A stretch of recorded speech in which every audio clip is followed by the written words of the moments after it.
So when I started doing this stuff, I realized that in the long run, a lot of this emphasis on data was going to be unsustainable when you're dealing with consumer data or employee data. And the reason is there'll be political reactions. Right? People don't like being spied on. They don't like being manipulated. They really don't like it. And so I started a group at Davos to talk about these things. And it included, chairman of the Federal Trade Commission and justice minister of the EU and, CTO of Microsoft and some large banks and so forth. And, the conclusion of that really is that you have to involve the consumer in a very integral way with data acquisition and data analysis. Think about it from a political point of view.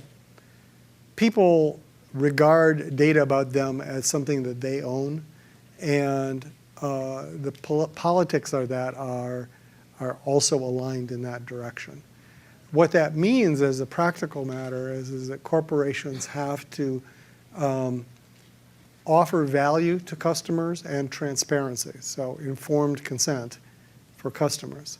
So it's a much tighter relationship than is typical of the last, say, 20 years, 30 years, where you bring somebody in and you are offering real value for sharing information, and you're very transparent about the information that you're gathering.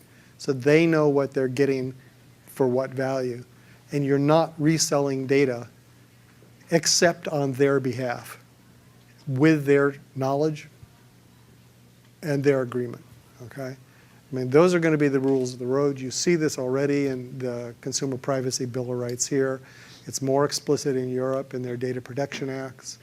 The world is going that way, and it will continue to go that way.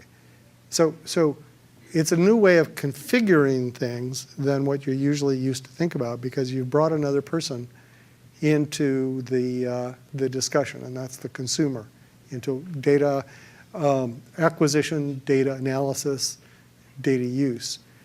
The best analogy is in the banking system or the financial systems. The base of the financial system historically has been banks. So people would put their money in. They knew they could bring it out. They knew what was happening. They would get security, and they would get some return for that, some leverage at other things, if not interest.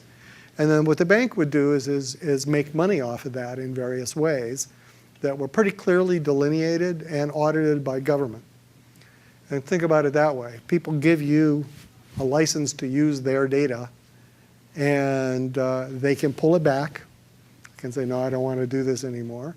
And you will use that data to create value, partially for them, partially for yourself, but in a audited, transparent way.